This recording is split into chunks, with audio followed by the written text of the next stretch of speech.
Bismillah.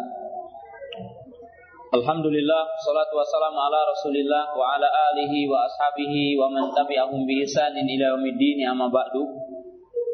Para pendengar Radio Roja Bandung yang dirahmati Allah Ta'ala, demikian para thalabatul ilmi, para jamaah yang dirahmati Allah Ta'ala,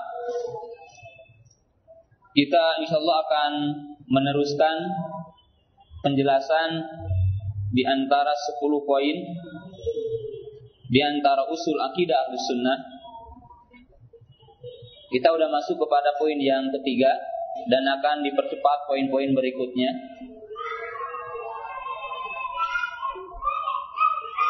Dan dalam tulisan yang bahasa Indonesia itu halaman 9, itu lihat di halaman 9, itu penjelasan ucapan Sufyan ibn Uyainah. Qala wasyafa'atu, di antara pokok-pokok sunnah adalah beriman kepada adanya syafaat. Syafaat yang tentunya juga tidak akan diperinci secara luas berkaitan dengan syafaat. Syafaat adalah hak adanya. Yang dimaksud di sini adalah syafaat li ahlil iman, syafaat li ahli tauhid. Itu syafaat bagi ahlul iman, syafaat bagi ahlul tauhid.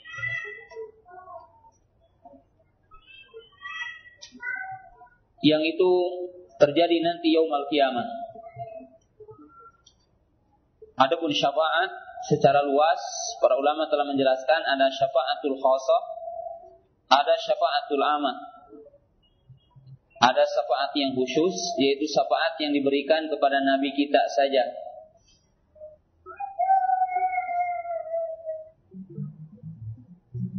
Yaitu syafaatul kubra, syafaatul udma. Syafaatul kubra terjadi di arasatil qiyamah, di mana manusia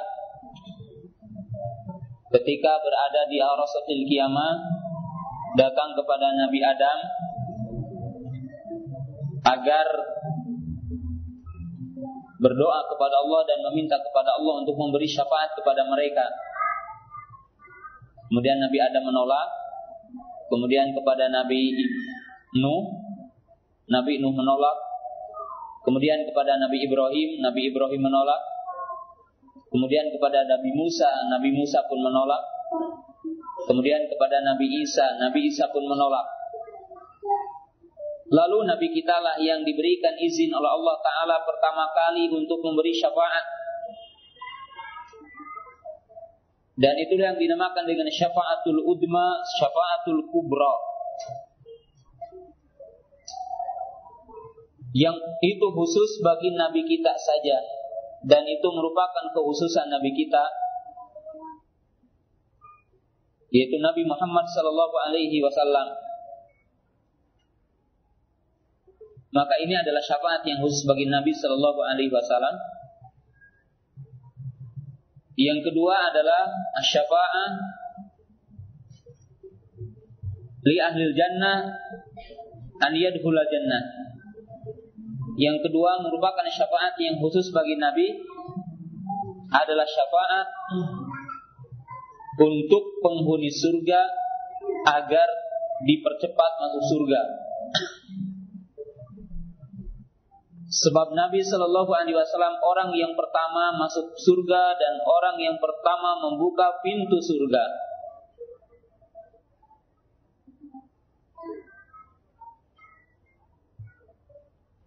Adapun syafaat yang ketiga bagi Nabi Sallallahu Alaihi Wasallam yang khusus adalah syafaatnya beliau kepada Abu Thalib.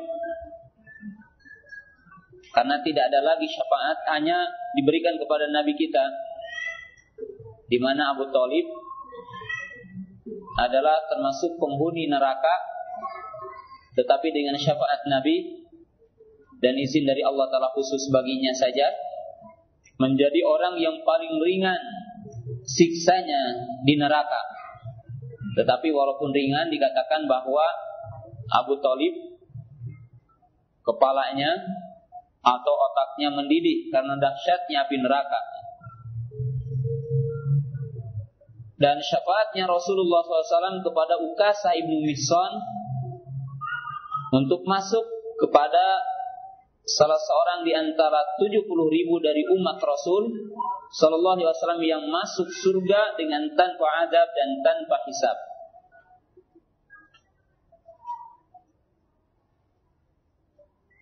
Dan yang kedua adalah syafaatul amah, syafaat yang umum. Syafaat yang umum artinya bagi para nabi, para rasul selain nabi kita juga, bagi para malaikat, orang-orang beriman, akan memberi syafaat nanti, tetapi dengan syarat yang kita akan jelaskan, itu setelah izin dari Allah Ta'ala. Maka syafaat yang umum itu ada beberapa jenis. Jenis yang pertama, syafaat lirifati darajat fil jannah. Syafaat untuk meninggikan derajat seorang mukmin di surga. Ini seperti dalam doa salat jenazah, ataupun pernah doanya Rasulullah SAW kepada seorang sahabat, ya, Allahumma rfa darajatahum fil mahdiyyin. Ya Allah, angkatlah derajatnya di surga. Ini adalah syafaat yang pertama. Syafaat yang kedua, syafaat li ahli nar alla yadkhulan nar, yakni min ahli iman.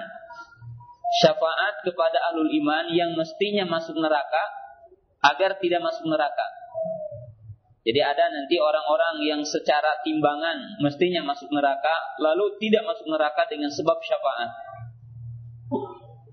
Itu syafaat dari Nabi Sallallahu Alaihi Wasallam atau syafaat dari sesama Muslim.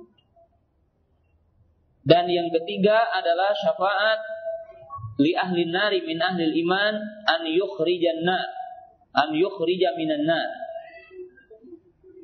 Dan syafaat yang ketiga adalah syafaat untuk yang telah masuk neraka agar dikeluarkan dari neraka dan dipercepat keluar dari api neraka.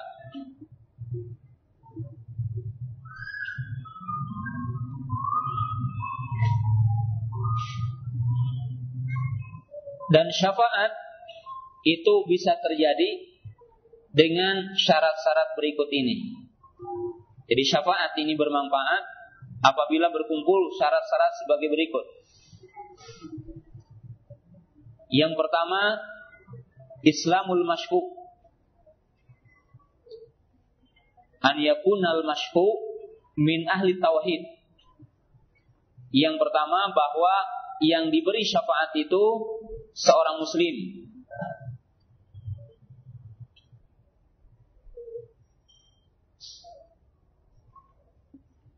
Ahlu tauhid, sebab orang-orang yang musyrik, orang-orang kafir tidak mungkin dapat syafaat.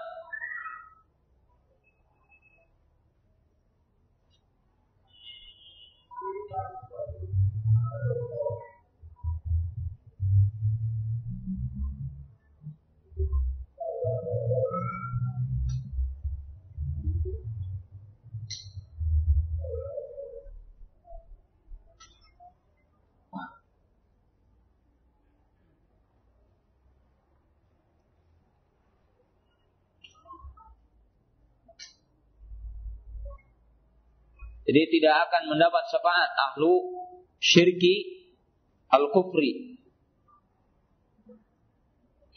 Jadi pelaku kekafiran tidak akan dapat syafaat. Yang kedua, al-idnu minallah, harus dapat izin dari Allah. Jadi tidak ada yang bisa memberi syafaat illa biidznillah, kecuali dengan izin Allah. Yang ketiga, ar-ridha li syafi'a yashfa'a wa ridha lil mashfu'a yushfa'a. Yang ketiga adalah ridha dari Allah. Ridha Allah kepada pemberi syafaat untuk memberi syafaat, dan ridha Allah kepada yang disyafaati untuk diberi syafaat. Maka orang yang tidak diridhoi Allah Ta'ala tidak akan dapat syafaat. Nah, ada dua syafaat yang diingkari oleh orang Khawarij dan Mu'tazilah, sehingga Imam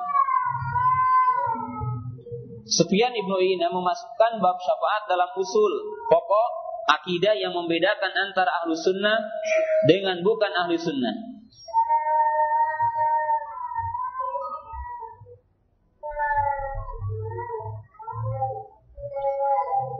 Bahwa orang-orang Khawarij memiliki keyakinan setiap pelaku dosa kekal di neraka, jadi tidak dapat syafaat.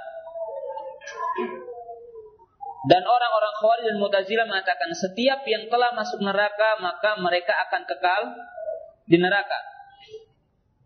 Tetapi ahlu sunnah memiliki keyakinan pelaku kedoliman, pelaku maksiat itu tidak dikafirkan, atau seseorang tidak dikafirkan dengan semata-mata melakukan dosa selama dia tidak menghalalkan. Dan ahlu sunnah memiliki keyakinan bahwa tidak setiap orang masuk neraka kekal di neraka. Karena orang yang masuk neraka ada dua kelompok. Pertama adalah orang kafir, orang musyrik, orang munafik, maka mereka kekal di neraka. Adapun orang beriman yang memiliki kesalahan-kesalahan dan maksiat, maka dia masuk neraka tetapi tidak akan kekal di neraka. Mereka akan dikeluarkan dari neraka dengan sebab kemurahan Allah atau dengan sebab lisyafi'in yashfa'uhu, ataupun dengan sebab adanya yang memberi syafaat kepadanya, tentunya juga dengan izin dari Allah Ta'ala. Nah, orang-orang Khawarij, orang-orang Mu'tazilah mengingkari syafaat. Maka Imam Ibnu Uyainah memasukkan syafaat dalam pokok akidah. Ya. Adapun kekeliruan orang-orang ahlul kalam dari kalangan orang Mu'tazilah ataupun orang Khawarij, maka mereka keliru dalam memahami surat yang ke-40, yaitu surat Ghafir ayat 18. Wa ma lidzalimina min hamimin wala syafi'in yuta. Jadi tidak ada bagi orang-orang zalim syafaat yang akan diberikan kepadanya. Nah, mereka menganggap bahwa setiap pelaku kezaliman itu tidak dapat syafaat. Tetapi Ahlus Sunnah menukil ijma', artinya ijma' para sahabat, ijma' para tabi'in, ijma' salafus saleh, bahwa yang dimaksud zalim dalam ayat ini adalah musyrik kafir. Yang dimaksud secara mutlak tidak dapat syafaat. Adapun bagi orang-orang beriman, maka dia akan mendapat syafaat. Lalu poin yang kelima dari usul sunnah, qala wal mizan, dan beriman kepada adanya timbangan.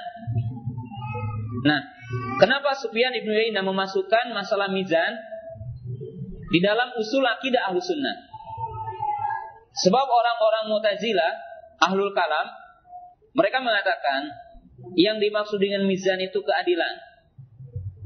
Tetapi Ahlus Sunnah mengatakan mizan hakiki, mizan yang hakikat, lahu kifatan walisan. Bahwa mizan itu mizan yang nyata nanti yaumal qiyamah, yaitu di arasatil qiyamah, di mana amal manusia akan ditimbang Dan timbangan ini timbangan yang nyata, 2 daun dan ada tiang tengahnya. Artinya kita tahu bahwa timbangan, kita lihat umpamanya orang bawa kita lihat di Pegadaian atau di kejaksaan ada timbangan, ya begitu. Itu hakikat. Yang mana amal manusia akan ditimbang. Nah, orang-orang Mu'tazilah mengatakan timbangan itu bukan hakikat tetapi keadilan saja nanti. Karena mereka mengatakan tidak mungkin nanti amal manusia itu akan menjadi jirim. Artinya jirim itu menjadi bentuk yang ditimbang. Tidak mungkin menurut mereka. Nah, tetapi Ahlussunnah meyakini bahwa amal itu akan ditimbang. Dan amal itu akan berbentuk nanti yaumul qiyamah. Bahkan yang ditimbang itu ada 3. Ada yang ditimbang orangnya, ada yang ditimbang tulisannya, yaitu kitabnya, dan ada yang ditimbang itu adalah amalnya. Walaupun jumhur ulama mengatakan keumuman manusia adalah ditimbang amalnya. Ada sebagian orang yang ditimbang dengan badannya, seperti dikisahkan tentang seseorang, yang berbadan gemuk dalam sebuah hadis. Lalu dinyatakan oleh Nabi SAW nanti yaumul qiyamah tidak akan ada timbangan kebaikan walaupun sebesar apa? Sebesar nyamuk. Dan dalam sebuah hadis ketika ada seorang sahabat sedikit mencerca kepada, bukan mencerca dalam arti mencerca dari sisi keadilannya. Ketika Abdullah bin Mas'ud kakinya tersingkap, lalu ada orang yang melihat dan cingkrang kecil, lalu ada yang ketawa. Maka Nabi SAW mengatakan, iya, dia badannya seperti ini, tapi nanti yaumul qiyamah orang yang paling berat timbangannya. Maka sebagian para ulama mengatakan yang ditimbang berarti adalah orangnya. Dalam hadis yang lain ataupun dalam riwayat yang lain, bahwa yang ditimbang itu adalah kitab tulisannya. Dan ini berdasarkan hadis tentang kisah sijilat, sahibu sijilat, di mana dikatakan kalimat la ilaha illallah dalam daun yang satu, sedangkan tulisan kejelekannya ini adalah dalam timbangan yang satu, yang dikatakan sabuna sijilat, yang pada tulisannya pada kitab ada 70 kitab, yang dikatakan likul sijil madas basar, yang panjangnya bukunya itu sejauh kita memandang. Famalat kalimatul la ilaha illallah, lalu tiba-tiba beratlah kalimat la ilaha illallah. Dan ini menjelaskan tentang keutamaan la ilaha illallah. Nah, maka Ahlussunnah meyakini bahwa yang dimaksud dengan mizan adalah mizan hakiki, mizan yang nyata. Dan dengan itulah Imam Ibnu Uyainah rahimahullah taala menyebutkan pokok Ahlussunnah adalah beriman kepada mizan. Qala was-sirat, dan beriman kepada sirat. Yang dimaksud dengan sirat adalah al-jisru baina dhahri jahannam, yaitu jembatan yang ada di atas neraka, yang muru alaiha al-muslimun faqat, yang akan melewat kepadanya orang-orang beriman saja. Adapun orang kafir tidak akan melewatinya. Nah, menurut ahli sunnah, sirat ini hakiki juga, yaitu jalan yang hakiki, jembatan yang memiliki sifat-sifat. Dinyatakan dalam hadis dahdul muzillah. Dalam bahasa Sunda, ya, dahdul muzillah ini jalan yang rumpil karena licin, kemudian berduri. Karena di situ ada kait-kaitnya, ada kail-kail yang menyebabkan orang nanti ada yang terjerumus sebagiannya. Dan orang-orang atau manusia, orang-orang beriman akan melewat kepada sirat ini sesuai dengan amalnya. Ada yang berjalan seperti kilat, ada yang berjalan seperti cahaya, ada yang berjalan seperti kuda lari, ada yang berjalan seperti angin, ada yang berjalan seperti unta lari, ada yang berjalan seperti orang lari, ada yang berjalan biasa, dan di antara kita ada yang merangkak. Artinya berjalan dengan apa? Dengan pantatnya. Dan di antara kita ada yang tenggelam dulu ke neraka. Artinya apa?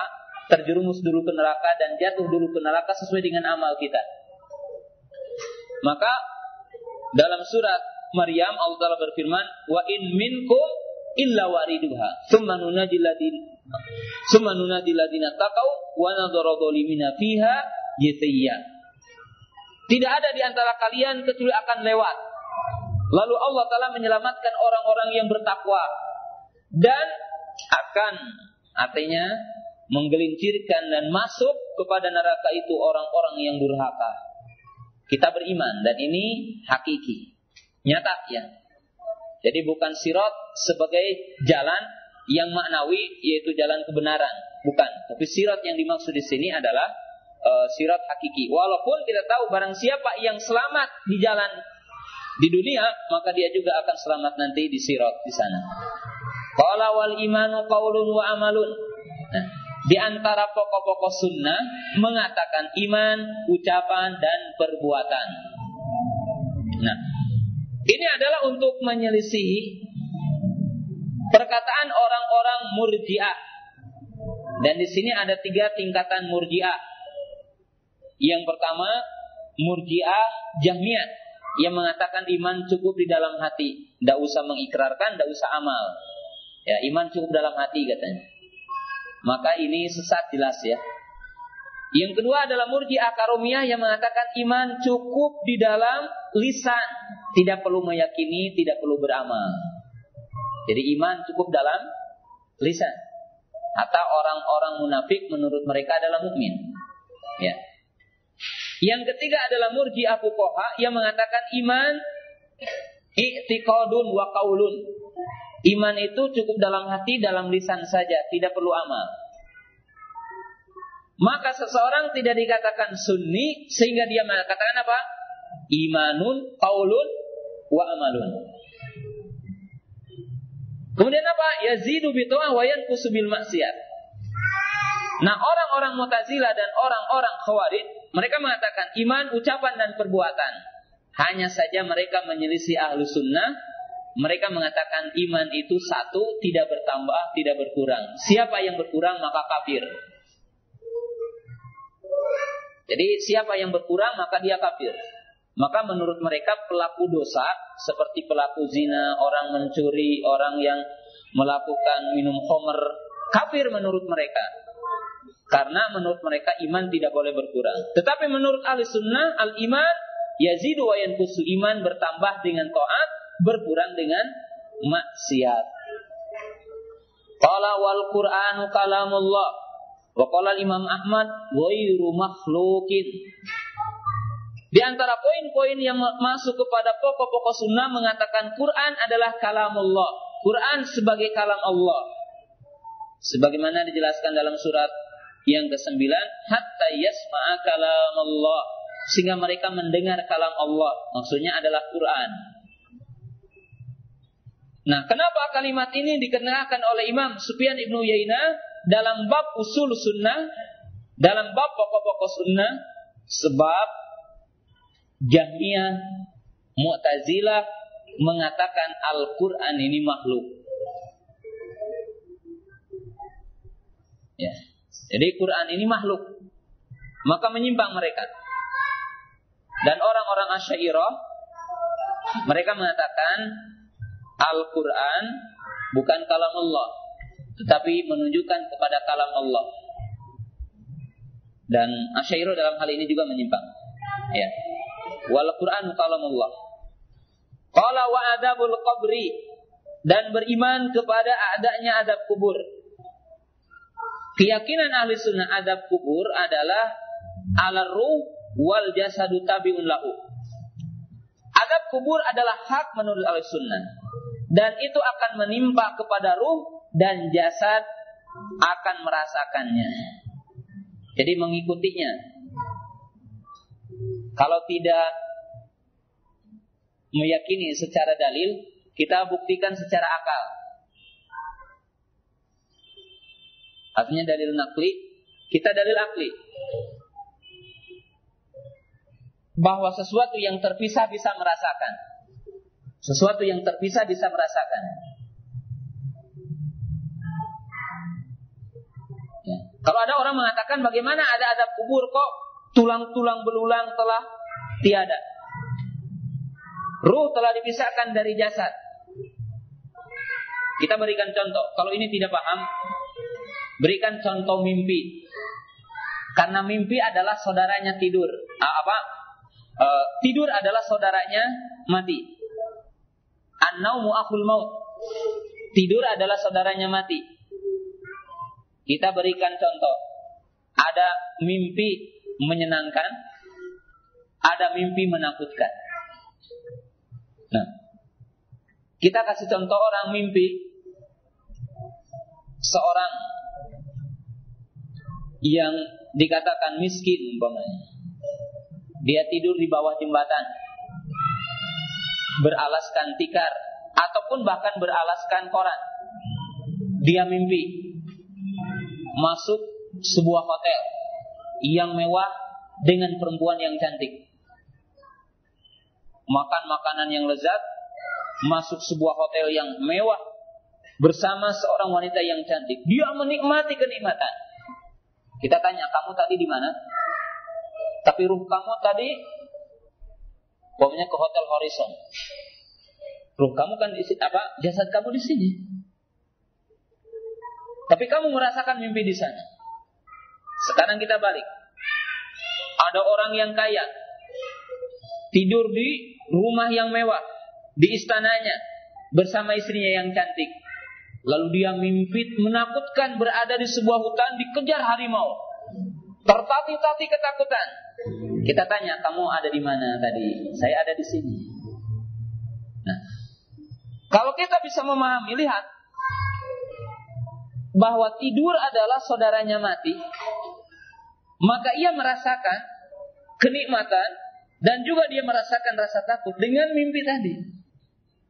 Walaupun jasad dengan ruhnya berbeda. Maka demikian juga ini dengan adab kubur. Kejadian yang ada di kubur, maka ini adalah akan lebih masuk akal dan lebih berkuasa bagi Allah Ta'ala untuk menimpakan kenyataan-kenyataan di alam kubur. Dan ahli sunnah menetapkannya. Nah, orang yang pertama mengingkari adab kubur adalah yang memproklamirkan secara nyata adalah Bishr al-Mirisi, seorang Yahudi. Jadi Bishr al-Mirisi seorang Yahudi yang dia berpemahaman Mu'tazilah. Qala wal ba'tsu yaumal qiyamah, dan di antara pokok usul sunnah adalah beriman kepada kebangkitan. Artinya dikembalikannya lagi ruh, dikembalikannya lagi manusia dari kuburan, dibangkitkannya manusia dari kuburan. Dan nanti akan dikumpulkan di arasatil qiyamah. Ya. Dalam keadaan telanjang, tidak memakai sandal, tidak dihitan. Yuhsyarun nas yaumal qiyamati hufatan uratan ghurla. Manusia akan dikumpulkan pada hari kiamat dari kuburan-kuburannya sebagaimana awal penciptaannya. Dikumpulkan di arasatil qiyamah dengan keadaan tidak memakai baju, tidak disandal dan tidak dihitan, sebagaimana awal penciptaan. Lalu matahari mendekat 1 mil, dan itu kenyataan. Ya. Dan nanti Nabi SAW, orang yang pertama dibangkitkan, juga termasuk di antara yang pertama, dia itu adalah ingat. Ya. Dan itu keutamaan Nabi kita Muhammad SAW. Wa qala wala taqtu bi syahadati ala muslimin. Maksudnya di sini bahwa di antara ciri Ahlus Sunnah, ya, selama dia Muslim, maka hukum-hukum Islam tegak padanya. Tidak dengan sebab dia melakukan maksiat atau dosa maka dia dikeluarkan dari Islam. Dan ini kaidah Ahlus Sunnah. Maka ini adalah 10 poin. Ya. Nah, kita sekarang akan menyertakan poin yang terakhir adalah ungkapan Sahal bin Abdullah. Di mana dalam ungkapan Sahal bin Abdullah ada yang disebutkan oleh Imam Sufyan bin Uyainah, tapi ada poin-poin yang lain. Sahal bin Abdullah pernah ditanya kapan seseorang dikatakan Ahlus Sunnah, maka beliau mengatakan apabila ada pada orang itu 10 poin. Qala la yatrukul jamaah. Itu masih di halaman 9-nya di bawahnya. Beliau mengatakan ciri ahli sunnah dan merupakan pokok sunnah tidak meninggalkan jamaah. Jadi tidak meninggalkan jamaah. Nah, mana jamaah tadi ada 6 ya. Wala yatrukul jamaah, tidak meninggalkan apa? Jamaah. Tadi dikatakan jamaah dibina sahabat, ulama mujtahid, sawadul a'dham, kemudian imam. Yang jelas bahwa jamaah apabila kita menyimpulkannya memiliki 2 makna. Tidak menyelisihi jamaah, tidak meninggalkan jamaah. Artinya apa? Tidak menyelisihi akidah jamaah. Ini yang pertama. Tidak menyelisihi manhaj al-jamaah. Yang kedua, tidak keluar dari ketaatan amir yang hak, yang dia adalah sebagai amirul mukminin. Jadi ciri ahlu sunnah dinyatakan oleh Imam Ahmad dan yang lainnya bahwa haram bagi seorang sunni untuk tidur kecuali dia mengakui imamnya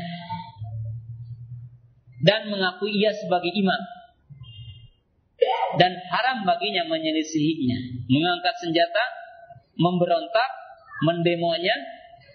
Dan ini adalah merupakan usul sunnah. Wala yatrukul jamaah. Yang kedua, wala yasubu ashaban Nabi SAW, tidak mencerca, tidak mencaci para sahabat. Dan ini telah dijelaskan tadi tentang masalah Abu Bakar As-Siddiq dan Utsman ya.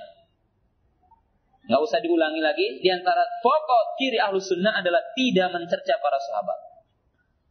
Qala wala yakhruju ala hadhil ummati bisayf.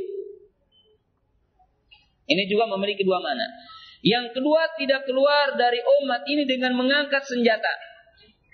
Dan ini menguatkan poin yang pertama. Pertama, tidak melakukan pemberontakan kepada pemimpin yang hak. Jadi pemimpin yang benar, baik dia fajir ataupun zalim, baik dia adil ataupun dia zalim, maka dia tidak keluar dari ketaatan. Yang kedua, dia tidak menghalakkan darah sesama muslim. Artinya tidak berperang dengan sesama muslim dan tidak menghalakkan darah kaum muslimin. Karena ciri ahlu bid'ah dikatakan oleh para ulama, mabtada'a qaumun bi bid'atin illa istahala sayfa. Karena para ulama mengatakan tidaklah seseorang itu masuk kepada bid'ah dan mengadakan satu bid'ah kecuali dia akan menghalalkan darah. Lihatlah 2 bid'ah yang paling besar, yaitu Rafidhah dengan Khawarij. Maka orang-orang Rafidhah yang awalnya adalah ajaran Abdullah bin Sabah dan orang-orang Khawarij yang berawal dari Dzulhuwaisirah, pertama mereka membunuh manusia yang sangat mulia, yaitu Utsman bin Affan radhiyallahu taala anhu. Kemudian setelah itu mereka membunuh Ali radhiyallahu taala anhu dan membunuh sekian para sahabat. Dan lihatlah dalam sejarah bagaimana mereka membunuh seorang wanita, tetapi mereka waro dengan seekor babi. Karena dalam sebagian pemahaman orang-orang Rafidhah dan orang-orang Khawarij, mereka mengatakan bahwa darah seorang Sunni lebih berhak ketimbang darahnya orang Yahudi. Bahkan kita melihat dalam sejarah orang-orang Khawarij, mereka terjadi penyesalan ketika membunuh seekor babi. Ada orang-orang Khawarij berjalan, lalu mendapatkan seekor babi milik orang Yahudi. Lalu kata temannya, bagaimana kamu membunuh binatang milik orang? Maka mintalah untuk dihalalkan. Maka dia datang kepada pemiliknya. Lalu dia mengatakan, saya minta maaf karena telah membunuh babi kamu. Tetapi ketika dia bertemu dengan Abdullah bin Khobab dan istrinya yang sedang hamil, dan ditanya tentang masalah Ali, lalu bertentangan dengan apa yang mereka pahami, maka dibunuhlah Abdullah bin Khobab. Kemudian istrinya mengatakan, aku adalah seorang wanita yang sedang hamil, tidak punya apa-apa, tidak punya kekuatan, lepaskanlah aku. maka orang-orang Khawarij itu menikamnya dan membunuhnya dan mengeluarkan janin di perutnya. Dikeluarkan janin dari perutnya. Lalu mereka merasa menyesal karena ia telah membunuh seekor babi milik orang Yahudi. Tetapi dia tidak menyesal telah membunuh manusia. Membunuh pilihan manusia, itu para sahabat Nabi Sallallahu Alaihi Wasallam. Bahkan mereka menyesal gara-gara mengambil satu butir kurma milik orang. Tetapi mereka tidak menyesal mengalirkan darah. Dan ini bid'ah. Mastahala qaumun bibid'atin illa stahala sayfa. Maka umat ini Ahlus Sunnah, dia tidak mengalirkan darah kecuali dengan sebab yang dibenarkan oleh Allah Ta'ala dan Rasulnya, dengan kaidah yang benar. Qala wala yukadzibu bil qada, dan tidak mendustakan takdir. Ini udah tadi. Wala yasyukku fil iman, dan tidak ragu dalam iman. Nah, ini dimaksudkan bahwa orang-orang Mu'tazilah dan orang-orang Ahlul Kalam mengatakan bahwa awal yang diwajibkan kepada manusia ini adalah ragu.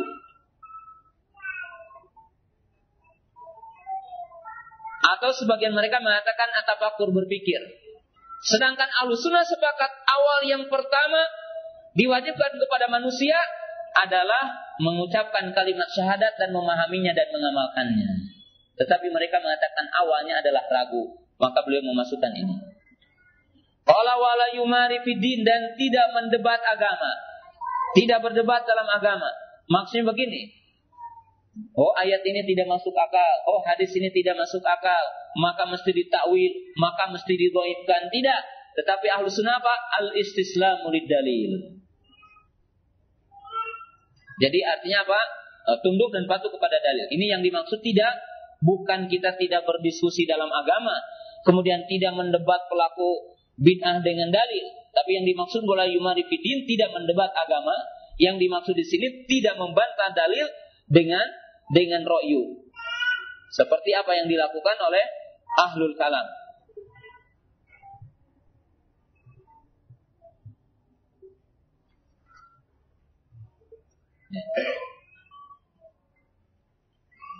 Kemudian yang selanjutnya, wala yatrukus salata ala man yamutu min ahlil kiblati bidzanbi. Dan ini kembali kepada yang tadi juga. Dan tidak meninggalkan salat kepada yang mati dari ahlul Islam, ahlul kiblah, dengan sebab dia melakukan dosa. Maksudnya di sini tidak meninggalkan salat jenazah. Dan masuk dalam kalimat ini tidak mengkafirkan seorang muslim karena semata-mata melakukan dosa. Walaupun kaum muslimin yang dirahmati Allah Ta'ala, terkadang kita boleh tidak sholat kepada orang yang bunuh diri. Bagi siapa? Orang yang punya kedudukan, agar orang tahu, oh, seperti ini kurang dihormati. Tetapi mesti ada yang menyolatkan, karena menyolatkan jenazah hukumnya fardu kifayah. Pezina, pencuri, yang bunuh diri masih disolatkan selama dia tidak dikatakan kafir. Nah, maka ciri Ahlus Sunnah tidak mengkafirkan orang dan tidak mengeluarkan orang dari Islam semata-mata melakukan dosa. Kemudian yang selanjutnya, wala yatrukul masha alal khuffaini, dan tidak meninggalkan mengusap kepada dua khuf. Nah, di sini maksudnya apabila kita memakai sepatu khuf itu terbuat dari kulit yang menutupi kedua mata kaki, dari kulit ataupun dari kain. Di mana dibolehkan kalau kita memakai khuf untuk tidak membuka khufnya ketika berwudu, cukup kita mengusap atas khufnya saja. Nah, mungkin orang akan bertanya, atau antum juga akan bertanya, kenapa sih masalah fikih dimasukkan kepada masalah usul? Kan ini berbicara masalah furu', masalah fikih tentang mengusap khuf, tapi kenapa dimasukkan di dalam masalah usuluddin? Ini ada 3 sebab utama. Ada 3 alasan. Yang pertama, bahwa syiar orang Khawarij dan Rafidhah itu menyelisihi syiarnya Ahlus Sunnah. Bagaimana?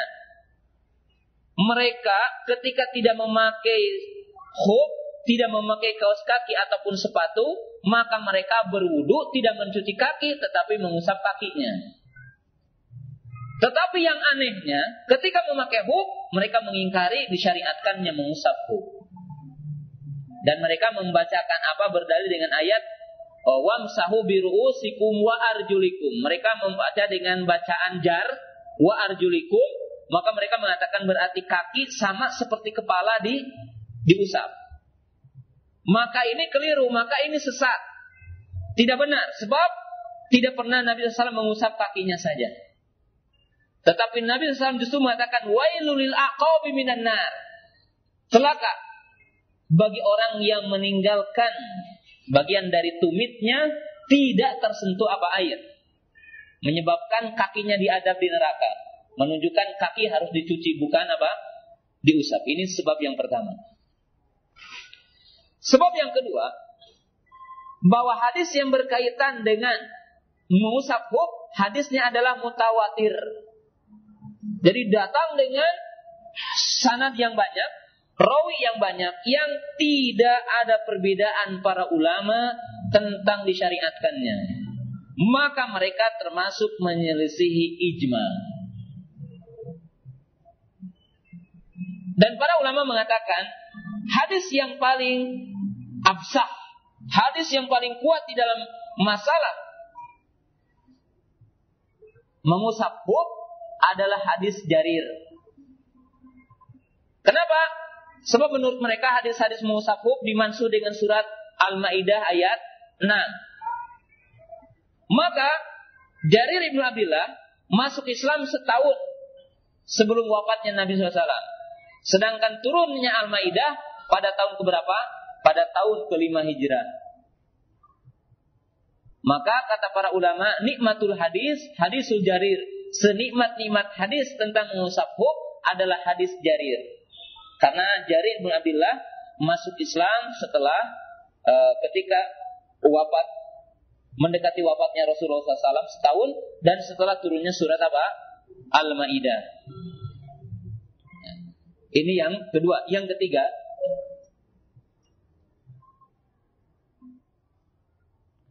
alasan bahwa Imam Sahal bin Abdillah memasukkan mengusap khuf dua khuf termasuk usul akidah. Karena orang-orang ahlul kalam mengatakan bahwa perkara akidah itu tidak boleh kecuali dengan hadis mutawatir. Ternyata mereka juga ada hadis-hadis yang mutawatir yang tidak ditetapkan oleh mereka karena bertentangan dengan akal. Ternyata dalam kenyataannya ahlul kalam itu tidak hanya menolak hadis ahad, tetapi mereka juga menolak hadis mutawatir. Dan ini Imam Shalih bin Abdillah memasukkan bab ini. Qala wala yatrukul jamaah khalfa kulli walin jarin aw adlin. Yang terakhir kata beliau, tidak meninggalkan salat berjamaah, tidak meninggalkan jamaah di belakang wali, amir, pemimpin yang fajir ataupun yang adil. Jadi tetap berjamaah, baik dalam salat ataupun yang lainnya. Jadi berjamaah itu bukan hanya kepada wali yang adil saja, tetapi ciri Ahlussunnah adalah berjamaah tetap walaupun walinya itu adalah fajir, walaupun walinya adalah tidak adil. Tetapi Ahlussunnah menegakkan amar ma'ruf, pengingkaran dengan cara yang baik kepada pemimpin-pemimpin yang fajir, pemimpin-pemimpin yang zalim, tetapi mengingkarinya tidak dengan senjata. Nah, para thalabatul ilmi yang dirahmati Allah Ta'ala, inilah 2x10 yang disebutkan oleh dua imam, Sufyan ibn Uyainah dan Sahal ibn Abdillah radhiyallahu ta'ala anhu. Dua kalimat ini atau dua pokok-pokok ini yang disebutkan, artinya 2x10 pokok-pokok Ahlussunnah yang disebutkan oleh dua imam ini, agar seorang thalabul ilmi, seorang muslim sunni dapat menimbang apa yang selama ini diklaim oleh dirinya dan apa yang selama ini menghukumi orang lain, sehingga dia tidak serampangan, tidak gegabah, ataupun tidak asal kita mengakui sesuatu yang menyelisihi kenyataannya. Para talabatul ilmi yang dirahmati Allah Ta'ala, barangkali kajian pada kesempatan siang yang berbahagia ini mungkin sampai di sini saja kita kajian, dan tetap kita menyisakan walaupun sebentar beberapa pertanyaan yang belum dijawab, atau mungkin antum akan memberikan lagi beberapa pertanyaan.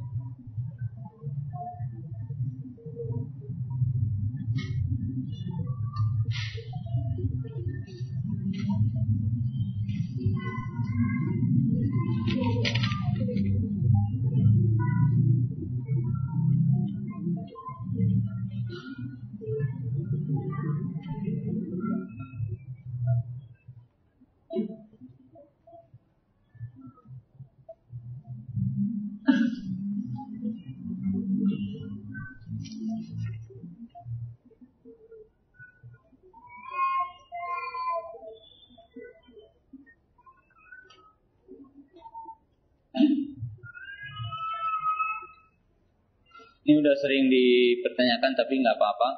Mengapa topik Al-Quran kalamullah menjadi topik besar? Apa konsekuensi mengatakan Al-Quran adalah makhluk? Jelas ya bahwa para ulama telah sepakat, man qala anal Qur'ana makhluk faqad kafar. Barang siapa yang mengatakan Quran makhluk, maka dia adalah telah kafir. Konsekuensi mengatakan Quran makhluk sangat banyak. Konsekuensi yang pertama, secara otomatis menetapkan sifat kalam Allah. Padahal Allah Ta'ala telah mengatakan wa kalamallahu Musa taklima. Jadi Allah Ta'ala memiliki sifat apa? Kalam. Walaupun kita tahu kalam Allah berbeda dengan kalam apa? Manusia. Seperti ilmu Allah tidak sama dengan ilmu manusia. Itu yang pertama. Yang kedua adalah punya konsekuensi takdzibun billah, mendustakan Allah. Karena Allah Ta'ala telah menetapkan sifat baginya, sifat kalam, dan telah menetapkan Al-Quran ini adalah sebagai kalam baginya. Ala lahul khalqu wal amru. Maka miliknya Allah Ta'ala perintah dan penciptaan. Yang ketiga adalah takdzibun bil Quran, punya konsekuensi mendustakan Al-Quran. Karena sekian ayat di dalam ayat Al-Quran menunjukkan bahwa Al-Quran adalah kalamullah. Sebagaimana dinyatakan dalam surat At-Taubah tadi, hatta yasma'a kalamullah. Id qalallahu. Ketika Allah Ta'ala berkata. Yang ketiga adalah takdzibun bil ijma', mukhalafatul ijma'. Kemudian yang seterusnya adalah menyelisihi ijma'. Orang yang menyelisihi ijma' sesat. Orang yang menyelisihi ijma' adalah sesat. Maka ini adalah konsekuensi. Kemudian ya, konsekuensi mengatakan Al-Quran adalah makhluk, maka timbul juga orang-orang yang menghinakan Al-Quran. Ya, seperti Quran umpamanya disimpan dalam tempat yang tidak terhormat. Sebab kita sebagai thalabul ilmi, sebagai sunni, hendaklah Quran ini disimpan dengan rapi, disimpan tempat yang terhormat. Tidak boleh disimpan yang kita akan duduk di sana ataupun di tempat yang rendah. Kalau kita menumpuk satu tumpukan, maka sunnahnya Quran itu tidak boleh disimpan paling bawah, tetapi Quran menjadi paling atas. Tidak boleh Quran dibawa ke WC, ya. Bahkan tidak boleh kita membaca Al-Quran di WC. Bahkan adabnya kalau kita akan membaca Al-Quran, berwudu dulu. Bahkan sebagian para ulama menghadap kiblat, kemudian dalam keadaan khusyuk, kemudian dalam keadaan kita itu ikhlas dan sebagainya. Itu adab ketika membaca Al-Quran. Dan dengan sebabnya orang yang mengatakan Quran adalah makhluk akan menyepelekan dan menghinakan Quran. Apakah kita bisa masuk dalam 70.000 umat Rasulullah SAW? Mudah-mudahan. Ataukah udah habis? Memang ada perbedaan, di mana dikatakan sab'un itu bukan terbatas 70.000. Sebab yang terpenting terkumpul sifatnya, yaitu sifat orang yang masuk surga dengan tanpa adab dan hisab itu dikatakan humul ladzina la yastarkun wa la yaktawun wa la yatatayyarun wa ala rabbihim yatawakkalun. Yaitu disebutkan 4. Mereka yang tidak meminta diruqyah, mereka yang tidak melakukan pengobatan dengan kai, mereka yang tidak melakukan tatayur, dan mereka yang bertawakal kepada Allah. Intinya adalah orang yang menyempurnakan tauhid. Bukan berarti meminta diruqyah tidak boleh ya. Meminta diruqyah boleh, meminta didoakan juga boleh. Tetapi Syekhul Islam Ibnu Taimiyah rahimahullah taala mengatakan ada 3 bahaya jika seseorang itu memintakan didoakan kepada orang. Bukan tidak boleh ya, tetapi hindari bahaya ini gitu maksudnya. Kita diruqyah oleh seseorang, hindarilah 3 bahaya. Bahaya yang pertama, terkadang orang kenapa tidak mendoakan dirinya sendiri, tidak berdoa dengan diri sendiri? Pertama, karena dia suudzon kepada Allah. Gimana? Ya Allah tidak akan mengijabah dirinya kurang dan sebagainya. Yang kedua juga menghukumi dirinya dengan jelek. Kenapa? Oh, saya kalau minta langsung gak pantas. Kenapa ya? Saya banyak dosa, banyak ini. Maka tidak baik pada diri. Yang ketiga, terkadang ketika orang memintakan, artinya ketika orang meminta kepada seorang untuk didoakan, lalu ternyata tidak diijabah doa orang yang mendoakan kita, maka kita timbul jelek prasangka kepada orang yang mendoakan. Oh, mungkin orang ini zahirnya saja soleh, hatinya nggak baik gitu. Padahal dimungkinkan, wallahu a'lam, bahwa seseorang seperti itu bukan dari sisi orang yang mendoakan kita, tetapi dari sisi kita yang didoakan yang tidak berkumpul syarat-syarat untuk diijabah doa kita. Maka Syekhul Islam Ibnu Taimiyah rahimahullahu taala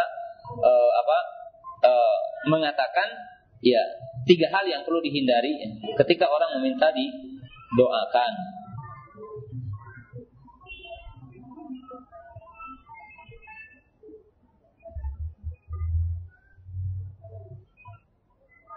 Ustaz, bisa dijelaskan amal yang dilakukan oleh orang yang melewati sirat seperti kilat, mengendarai kuda dan seterusnya?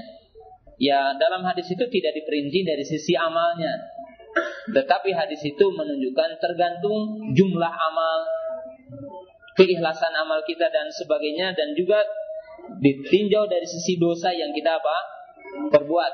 Adapun satuan amalnya tidak dijelaskan oleh Nabi Sallallahu Alaihi Wasallam.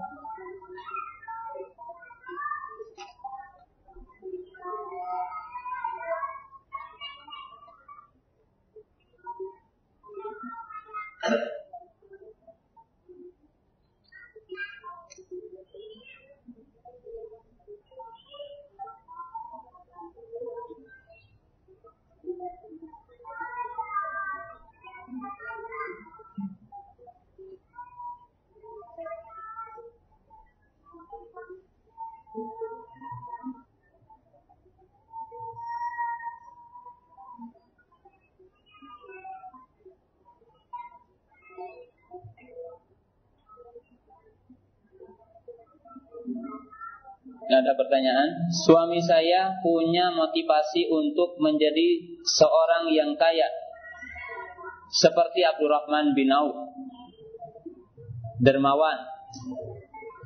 Namun beliau menjadi lebih sering memfokuskan pada pekerjaan tiap harinya, sehingga untuk hal-hal amalan yaumiyahnya kadang-kadang terabaikan. Bagaimana saya sebagai istri? Ya, Allah Ta'ala berfirman, ya ayyuhalladzina amanu qu anfusakum, ya ayyuhalladzina amanu qu anfusakum wa ahlikum nar. Wahai orang-orang yang beriman, jagalah diri kamu dan keluarga kamu dari api neraka. Maka nanti sebagai seorang istri, ibu sebagai seorang istri adalah menasihati suami, ya, bahwa keinginan kita terhadap dunia tidak boleh melalaikan kita untuk perkara akhirat. Allah Ta'ala berfirman, wasbir nafsaka ma'al ladina yad'una rabbahum bil ghadati wal ashi yuriduna wajha wa la ta'du aynaka anhum turidu zinatal hayati dunya wa la tuti man aghfalna qalbahu an dzikrina wattaba hawahu wa kana amruhu furuta. Wahai orang-orang yang beriman, bersabarlah kamu bersama orang-orang yang mereka menyeru Rabb-nya, berdoa, beribadah kepada Rabb-nya pagi dan petang. Dan janganlah engkau memalingkan pandangan kamu dari mereka, dari orang-orang yang baik, karena kamu menginginkan kehidupan dunia. Dan janganlah engkau mengikuti orang-orang yang kami telah lalaikan hatinya dari mengingat Allah. Jadi dari mengingat kami, kata Allah. Dan mereka itu adalah melampaui apa? Batas. Dan kita tahu bahwa orang yang mencintai dunia akan senantiasa dihinggapi poin-poin ini. Pertama, orang yang cinta dunia akan dihinggapi ketidakpuasan. Yang kedua, akan dihinggapi rasa takut. Yang ketiga, akan dihinggapi rasa hasad yang ada di dalam hatinya. Demikianlah orang-orang yang hatinya dicondongkan kepada dunia dan menjadikan dunia adalah sebagai tujuannya.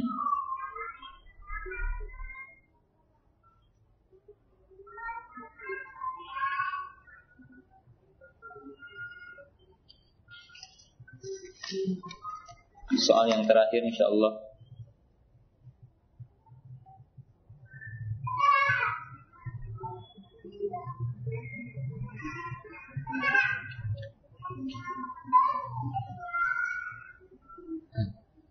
Bagaimana bantahan terhadap orang yang mengatakan bahwa presiden kita tidak dibaiat, jadi bila maka boleh memberontak? Ya, bukan hanya presiden kita, mungkin ini kaidah yang batil. Ya, kaum muslimin yang dirahmati Allah Ta'ala, kaidahnya bukan hanya dibaiat atau tidak ya, tetapi siapa yang dimaksud dengan amir? Siapa yang dikatakan pemimpin dalam sebuah negara? Mau pemimpin mukmin atau kafir ya? Ini kaidah secara umum dulu ya. Siapa yang dikatakan amir? Amir adalah orang yang di tangannya stabil politik dan kekuasaan. Itu dinamakan amir. Mukmin atau kafir, ini asalnya amir. Baik dia menjadi berkuasa karena dipilih, atau dia menjadi berkuasa karena memberontak sebelumnya, bil mughalabah, maka dia dikatakan amir. Jadi artinya ikhwatu iman yang dirahmati Allah Ta'ala, yang dinamakan amir adalah setiap orang yang tegak padanya kekuasaan, yang tegak padanya kestabilan politik, kekuasaan, dia menjadi punya teritorial, dia punya de facto de jure, dia punya kekuasaan, maka dia adalah amir. Baik muslim atau kafir, maka dia dikatakan amir. Dia adalah pemimpin negara itu. Nah, ketika dia adalah muslim, maka dia dihukumi sebagai amir muslim. Maka atas kita wajib untuk apa? Untuk mengakui dia sebagai amir. Dan meniatkan untuk mentaatinya selama tidak memerintahkan dalam maksiat, dan haram untuk memberontak. Baik dia itu adil atau dia fasik, maka kita dilarang untuk memberontak, dilarang untuk mengadakan kudeta. Dan ini adalah merupakan agama inti dari agama Islam. Pokok dari agama Islam, usul dari usul sunnah yang wajib kita yakini. Ya. Yang wajib kita yakini. Jadi ini baik dalam kaidah syariat ataupun pengakuan dunia, yang dinamakan pemimpin dalam sebuah kekuasaan daerah adalah orang yang stabil di tangannya kekuasaan, yang diketahui de facto de jure-nya, mana teritorialnya, mana kekuasaannya, mana kursinya, mana manaahnya. Itu dinamakan amir. Maka kalau belum belajar tentang ilmu siasat, jangan berbicara tentang ilmu siasat. Jadi kalau belum tahu tentang ilmu siasat, jangan berbicara tentang siasat. Karena ini adalah dinamakan siasatuddin. Dan agama juga menjelaskannya seperti ini. Mesti seperti ini. Itu yang dinamakan amir. Nah, coba kalau kita katakan, siapa amir Amerika? Siapa? Barack Obama. Ya. Walaupun dia kafir, diakui oleh dunia. Ya, diakui oleh dunia. Yang tidak mengakui, tidak bisa. Ini kenyataan. Itu yang dinamakan amir. Maka apabila ada seorang mukmin yang dia menguasai sebuah daerah, maka dia dikatakan amir. Mau ridho ataupun tidak ridho, dia amir gitu. Karena dia yang dimaksud dengan kaidah agama itu dialah amir. Maka setelah ada di tangannya kekuasaan, dia memiliki de facto de jure-nya, dan kita berada dalam ruang lingkup dia, dalam kekuasaan dia, maka kita wajib taat kepada kekuasaan yang ada dia berada di sana. Dan Islam mengaturnya seperti itu. Jadi bukan tadi alasan seperti ini, enggak ada. Dari zaman ke zaman, dari waktu ke waktu, kita tahu kan dalam sepanjang sejarah bahwa antara Bani Abbasiyah, Bani Fatimiyah ada kepemimpinan yang memang dipilih oleh Alul Halil wal Aqdi, ada yang pemimpin yang mereka itu memberontak jadi berkuasa. Tetapi kita bertanya, adakah ulama yang membedakan antara ini dengan itu dari sisi apa bahwa dia adalah hak sebagai pemimpin? Tidak ada. Ini adalah ijma dari zaman ke zaman, dari waktu ke waktu yang wajib kita memahaminya. Dan dalam rangka kita mengamalkan agama ini, bagaimana kita mendakwahkan agama ini, dan termasuk ya bahwa Islam itu menjaga kehormatan manusia. Nah, mungkin sebagai penutup dari kajian ini, kenapa ahli sunnah sepakat dari zaman ke zaman tidak boleh mengangkat senjata kepada imam. Sebab dikatakan oleh Imam Ibn Mubarak, oleh Imam Ahmad dan para ulama yang lainnya berkatakan, Saiful imam maslulun. Artinya apa? Bahwa pedang umaro itu terhunus. Yang artinya apa? Siapa yang akan penegakkan amar ma'ruf dengan pedang lagi, maka akan mengalirkan darah kaum muslimin. Maka disinilah ahlu sunnah dalam menegakkan amar ma'ruf melihat maslahatnya. Tidak boleh ketika amir itu zalim dilawan dengan pedang. Tetapi dilawan dengan apa? Ihtisab kepada Allah. Dan merubah kondisi kita, sebab tidaklah datang pemimpin yang zalim kecuali karena kezaliman kita. Maka para ulama paling tidak ketika ada pemimpin yang zalim, lakukanlah 3 hal. Apa? Pertama, kita merubah diri kita sendiri. Innallaha la yughayyiru ma biqaumin hatta yughayyiru ma bi anfusihim. Itu yang pertama. Yang kedua, ihtisab kepada Allah. Kalau hak kita tidak dipenuhi oleh imam kita hari ini, minta kepada Allah, Allah yang lebih luas. Yang ketiga, sabar. Sebab ganjaran orang yang sabar akan diberikan haud. Sebab dalam hadis dikatakan, ketika para sahabat diberitahu oleh Nabi SAW akan datang pemimpin yang diktator, pemimpin yang akan mengambil harta kalian, yang akan memukul punggung kalian. Lalu para sahabat berkata, apalah nunabituhum, apalah nuqatiluhum, apakah kami boleh menurunkan mereka, boleh memberontak kepada mereka? Maka Nabi SAW mengatakan, isbiru hatta talqauni fi haudi. Sabarlah kalian sehingga kalian bertemu denganku di haudku. Sabar atas kedoliman mereka. Minta hak kita kepada Allah Ta'ala. Robah kondisi kita, sebab tidaklah terjadi tersebarnya korupsi. Kecuali karena rakyat kitalah yang pertama korupsi. Kenapa? Sebab kita tidak akan memilih orang-orang yang seperti kita lihat hari ini, kecuali yang memilihnya adalah seperti mereka. Maka yang harus dirubah siapa? Rakyatnya ini. Coba kita lihat ya.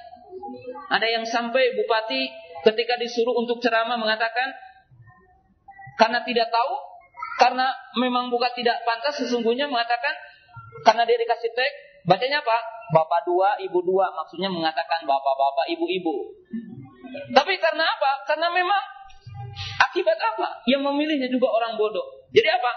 Sampai dia ceramah bapak dua, ibu dua. Kan ini bahaya. Gambaran dari apa? Gambaran dari rakyat kita. Jadi kalau kita ingin pemimpin yang apa? Intelektual, ya rakyatnya juga harus intelektual. Kalau kita ingin pemimpin yang bertakwa, ya kitanya juga harus bertakwa. Kitanya yang harus dirubah dulu, masyarakatnya yang dirubah dulu. Maka dakwah salafiyah, dakwah sunnah, ini adalah dakwah yang memulai merubah tentang pemikiran kita. Cara pola kita berpikir, amal kita, akhlak kita, keimanan kita, dan seterusnya. Hadirin kaum muslimin yang dirahmati Allah Ta'ala, para pendengar roja yang dirahmati Allah Ta'ala, barangkali demikianlah yang saya bisa sampaikan dalam kesempatan yang mulia ini. Mudah-mudahan kita menjadi ahlu sunnah yang hak dan tidak semata-mata pengakuan. Betul-betul kita mempelajari jalan ahlu sunnah dan kita mengamalkan jalan ahlu sunnah. Wa akhiru da'wana anil hamdulillahirabbil alamin. Assalamualaikum warahmatullahi wabarakatuh.